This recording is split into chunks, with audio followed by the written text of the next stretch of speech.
जयपुर की एक मासूम सी सुंदर लड़की अपने लिए अमीर साथी की तलाश कर रही थी। वहीं दिल्ली का एक करोड़पति लड़का खूबसूरत पार्टनर की तलाश में था। फिर एक दिन टिंडर पर इन दोनों की प्रोफाइल मैच हुई, राइट स्वाइप हुआ और दोनों की तलाश पूरी हुई। कितना अच्छा होता अगर कहानी इतनी सीधी होती, लेकिन दुर्भाग्य से इस कहानी में एक ट्विस्ट था, और वो ये कि ना तो ये खूबसूरत लड़की मासूम थी और ना ही वो लड़का करोड़पति। ये सिर्फ एक ट्रैप था, द टिंडर ट्रैप। प्रिया सेठ की मुलाकात दुष्यंत शर्मा से टिंडर पर हुई थी। दुष्यंत ने प्रिया को अपना नाम विवान कोहली बताया था और उसे ऐसा लग रहा था कि दिल्ली का एक करोड़पति बिजनेसमैन होने का दावा करके उसने प्रिया को लुभाया है। लेकिन दुष्यंत को यह मालूम नहीं था कि वो खुद प्रिया के बनाए जाल में फंसने जा रहा है। प्रिया की अपनी योजना थी और विवान कोहली यानी कि दुष्यंत उसके लिए एक टारगेट मात्र था। प्रिया सेठ राजस्थान के फालना कस्बे की रहने वाली एक पढ़ाकू लड़की थी। 10वीं और 12वीं की परीक्षा उसने बहुत अच्छे अंकों से पास की थी। उसके पिता कॉलेज में प्रोफेसर थे और चाहते थे कि उनकी बेटी बड़ी अधिकारी बने, इसलिए उन्होंने आगे की पढ़ाई करने के लिए प्रिया को जयपुर भेज दिया। लेकिन जयपुर शहर की चकाचौंध में प्रिया इस तरह खोने लगी कि उसे अपने पिता के भेजे गए 20,000 रुपए कम पड़ने लगे।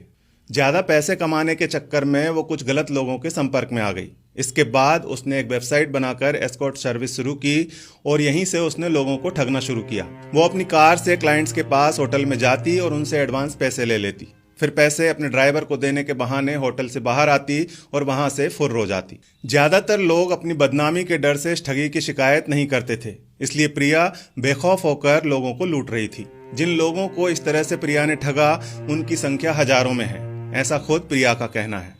प्रिया कहती है कि वो तो समाज सेवा कर रही थी। जो लोग अपनी पत्नियों को छोड़कर उसके पास आते थे वो उन्हें लूट रही थी, इसमें क्या गलत है। फिर एक दिन ऐसे ही समाज सेवा करते हुए प्रिया पकड़ी गई। उस दिन भी प्रिया ने अपने एक ग्राहक को होटल में बुलाया, उससे 20,000 रुपए एडवांस लिए और हर बार की तरह पैसे ड्राइवर को देने का बोलकर होटल से बाहर आ गई। वो लड़का भी पीछे पीछे बाहर आ गया। अपने पीछे उस लड़के को आता देखकर प्रिया भागने लगी तो लड़के ने उसे पकड़ लिया। प्रिया ने लड़की होने का फायदा उठाया और हंगामा कर दिया। लड़के को रेप केस में फंसाने की धमकी दी और 20,000 रुपए लेकर फरार हो गई। वो लड़का पुलिस स्टेशन पहुंच गया और प्रिया की शिकायत कर दी। इस बार जब प्रिया जमानत पर बाहर आई तो उसने अपने प्रेमी अनिल जांगिड़ के साथ मिलकर बैंक ऑफ इंडिया का एटीएम ही लूट लिया और फिर से पकड़ी गई, लेकिन जल्दी ही जमानत पर फिर से बाहर आ गई। फरवरी 2018 में प्रिया सेठ दीक्षांत कामरा के संपर्क में आई और दोनों को एक दूसरे से प्यार हो गया। दीक्षांत कामरा एक प्रोड्यूसर, एक्टर और मॉडल, उम्र 25 साल। दीक्षांत के पास उस समय कोई काम नहीं था, इसलिए वो प्रिया के साथ उसके फ्लैट में रहने आ गया। दीक्षांत ने एक प्रोजेक्ट में पैसा लगाया था जो फेल हो गया। अब उस पर 21 लाख रुपए का कर्ज था। ये कर्ज कैसे चुकाया जाए, इसी तिकड़म में प्रिया सेठ और दीक्षांत कामरा ने किसी अमीर आदमी का अपहरण करके फिरौती मांगने और आखिरकार उसे मार डालने की योजना बनाई। इस योजना के तहत प्रिया टेंडर पर एक अमीर आदमी को तलाश कर रही थी और इनकी नजर में वो अमीर आदमी था विवान कोहली यानी कि दुष्यंत शर्मा। 2 मई 2018 शाम 7 बजे दुष्यंत अपने पिता की ऑल्टो कार लेकर घर से निकला। अपनी पत्नी बिट्टू शर्मा को दुष्यंत ने बोला कि वो कंपनी के काम से जा रहा है और 1 घंटे में वापस आ जाएगा, जबकि असल में वो विवान कोहली बनकर प्रिया सेठ के साथ टिंडर डेट के लिए जा रहा था। एक रेस्टोरेंट में बैठकर दोनों ने कॉफी पी। फिर प्रिया दुष्यंत की कार में बैठी और उसे अपने घर ले गई, जहां दीक्षांत कामरा और उसका एक दोस्त लक्ष्य वालिया पहले से मौजूद थे।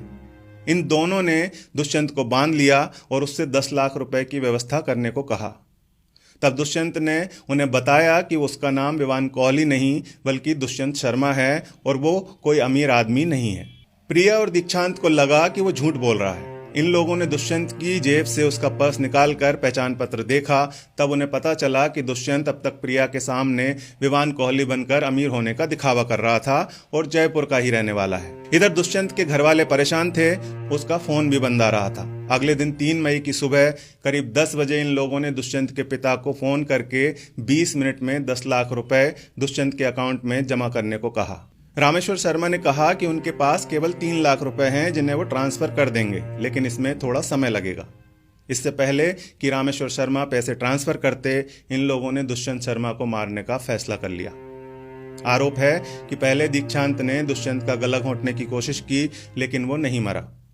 इसके बाद लक्ष्य ने उसके मुंह पर तकिया रखकर दबाया, जिससे दुष्यंत बेहोश हो गया। फिर दीक्षांत कामरा ने प्रिया से चाकू मांगा और उसका गला काट दिया। इसके बाद ये लोग दुष्यंत की कार लेकर बाजार गए, जहां से एक ट्रॉली बैग खरीद कर लाए और शव को उसमें डाल दिया। तब तक दुष्यंत के पिता ने 3 लाख रुपए ट्रांसफर कर दिए थे।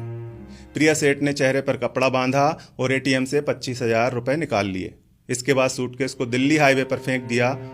अगले दिन 4 मई की सुबह ये तीनों भागने की फिराक में थे, तभी गांधीनगर रेलवे स्टेशन से पुलिस ने उन्हें पकड़ लिया। दीक्षांत कामरा भी प्रिया से टेंडर पर ही मिला था। वो कर्जे में था और प्रिया के जरिए कर्ज से मुक्ति पाना चाहता था। दुष्यंत शादीशुदा था और एक छोटे बच्चे का पिता भी। 3 साल पहले ही उसकी शादी हुई थी, लेकिन उसने खुद को अविवाहित और एक अमीर बिजनेसमैन बताकर प्रिया से दोस्ती की। वहीं प्रिया उस कथित अमीर बिजनेसमैन को अपने जाल में फंसाकर उसके पैसे लूटना चाहती थी। अब आप कमेंट करके जरूर बताइए कि इनमें से सही कौन था। धन्यवाद।